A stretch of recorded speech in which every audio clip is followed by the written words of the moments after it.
नमस्कार दोस्तों, कैसे हैं आप सब लोग। उम्मीद करता हूं स्वस्थ होंगे, व्यस्त होंगे, जबरदस्त होंगे। तो साथियों, बात करेंगे टेट मैटर को लेकर के। कल माननीय सर्वोच्च न्यायालय में यूटा की तरफ से जो फ्रेश रिट थी उस पर सुनवाई लगी हुई थी और उसमें सुनवाई भी हुई। और उसमें जो है, मान के चले कि जो शिक्षक साथी हैं हमारे, जो 1 सितंबर 2025 के माननीय सर्वोच्च न्यायालय के निर्णय से प्रभावित हो रहे हैं या पीड़ित हैं, उन लोगों को इस केस से बहुत बड़ी उम्मीद थी। उनको कहीं ना कहीं माननीय सर्वोच्च न्यायालय ने एक बड़ा झटका दिया है इस केस को खारिज करते हुए। इसी पर इस वीडियो के माध्यम से आप लोगों के साथ छोटी सी बात करूंगा। वीडियो में अंत तक बने रहें। आप सभी साथियों का स्वागत है आपके अपने चैनल गेट सॉल्यूशन में। और साथ ही उन सभी साथियों से निवेदन है जो चैनल पर पहली बार विजिट कर रहे हैं या कहीं ना कहीं लगातार विजिट कर रहे हैं लेकिन चैनल को अभी सब्सक्राइब नहीं किया है, तो निवेदन है कि चैनल को सब्सक्राइब करें, बेल आइकन को हिट करना बिल्कुल ना भूलें और साथ ही ज़्यादा से ज़्यादा लोगों तक इस वीडियो को शेयर जरूर करें। तो साथियों, शुरू करते हैं। जैसा कि मैंने अपनी कल की वीडियो में आपको जानकारी दी थी कि यूनाइटेड टीचर एसोसिएशन की तरफ से जो याचिका यानी फ्रेश रिट डाली गई थी, जिसका डायरी नंबर 55-636/2025 की सुनवाई कल 17 नवंबर को 8वें नंबर पर होनी थी।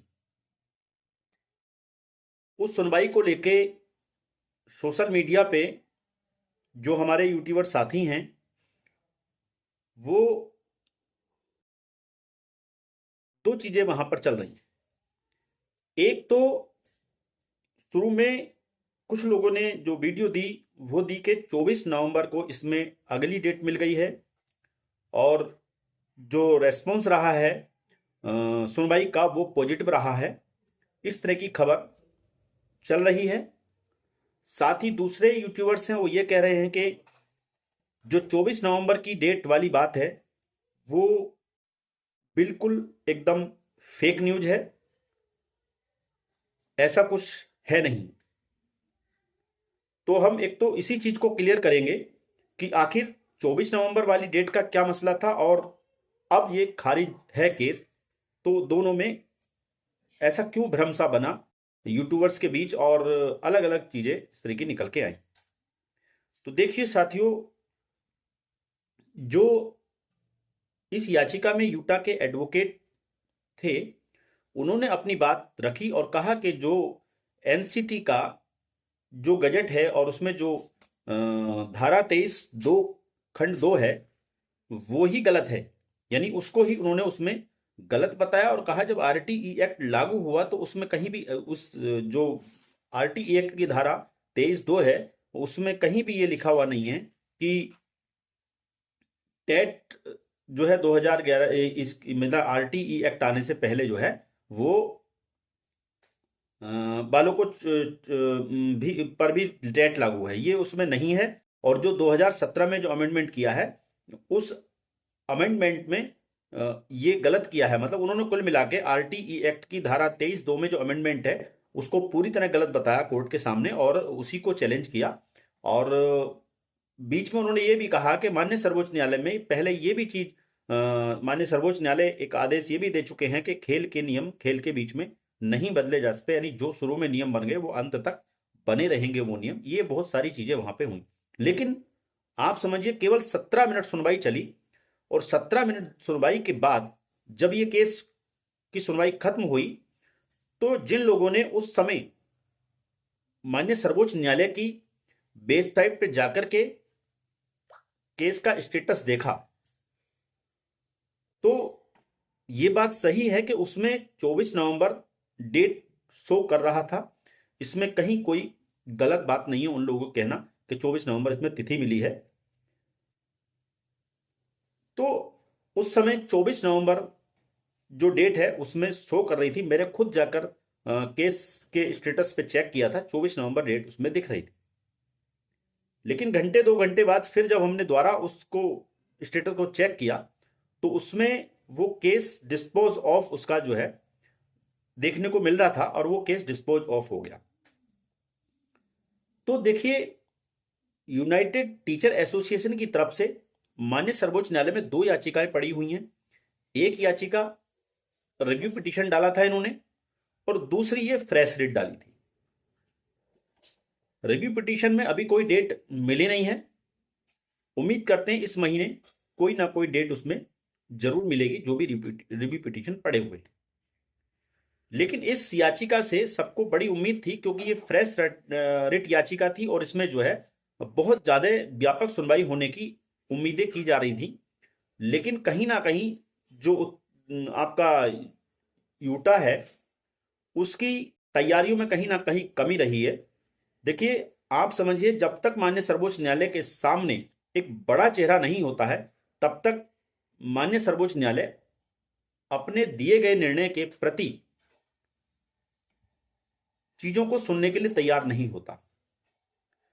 आपने देखा इसमें जो रेस्पोंडेंट बनाए गए हैं, यूनियन ऑफ इंडिया बनाए गए, एनसीटी को बनाया गया और उत्तर प्रदेश सरकार को बनाया गया। तीनों ही अपने आप में एक बड़ी, कहना चाहिए कि बड़ी पार्टी हैं। उनके खिलाफ अगर आप उनको रेस्पोंडेंट बना करके और मामला लेके जा रहे हो तो आधी अधूरी तैयारी से आप अगर जाएंगे तो परिणाम यही होगा कि जो आपको देखने को मिला है। कहीं ना कहीं इसमें कतई कहने में गुरेज नहीं करूंगा कि जो यूटा की तैयारी थी, यानी कि United teacher association Uttar Pradesh की जो तैयारी थी इस केस को लेकर के, वो कहीं ना कहीं बेहद कमजोर थी और जिसका परिणाम ये हुआ कि ये केस यहां पे खारिज हुआ है। निसंदेह आप ये मान के चलो कि ये जो है केस का खारिज होना अपने आप में एक बहुत, कहना चाहिए कि इस मामले में एक रोड़ा है। आने वाले समय में ये आगे भी जो सुनवाइयां होंगी उनमें भी इस याचिका खारिज होने का असर आपको देखने को मिलेगा। दूसरी चीज ये है कि देखिए, माननीय सर्वोच्च न्यायालय जो सरकार के नीतिगत मामले हैं उनमें हस्तक्षेप नहीं करता है, क्योंकि जो अमेंडमेंट हुआ है 2017 में वो संसद में बाकायदे उस पर बहस होने के बाद और वो तब जाकर के उसमें संशोधन किया गया है। बाकायदे जब संशोधन होता है किसी चीज में और कोई जब अमेंडमेंट होता है तो वो अमेंडमेंट संसद के द्वारा पारित आदेश पारित होता है। साथ में जो है पूरी उसमें प्रक्रियाएं होती हैं, जो सारी प्रक्रियाएं यहाँ तक कि जो हमारे महामहिम राष्ट्रपति होते हैं उन तक का भी उनमें सिग्नेचर वगैरह होते हैं, तब जाकर वो जो है एक नियम और कानून बनता है। और संसद के द्वारा जो नियम कानून बनते हैं उनको जो है माननीय सर्वोच्च न्यायालय उनके बियॉन्ड नहीं जाता है, आप ये मान के चलिए।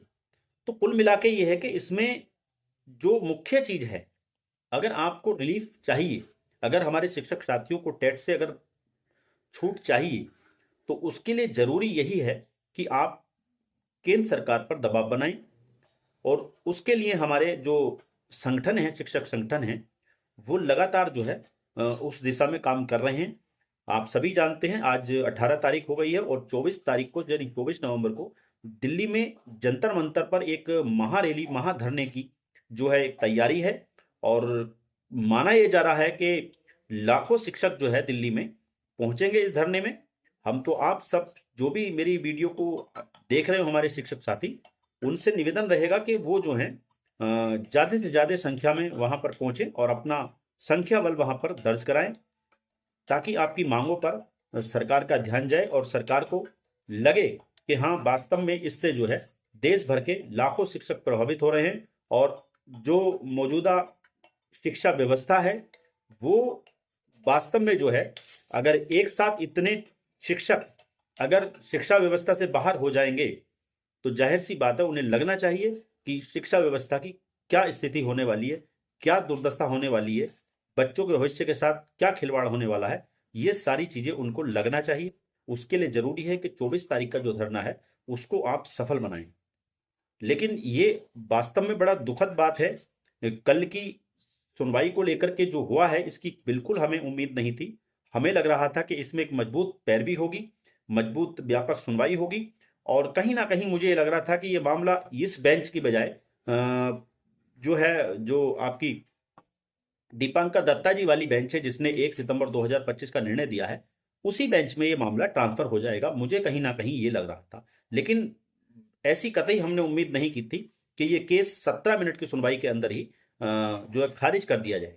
ये अपने आप में दुखद है, और टीचरों को, जो हमारे इन सर्विस टीचर्स हैं, जो टेट पीड़ित हैं, उनको वाकई एक ये बहुत बड़ा झटका है। इसमें कोई कहने में गुरेज नहीं है।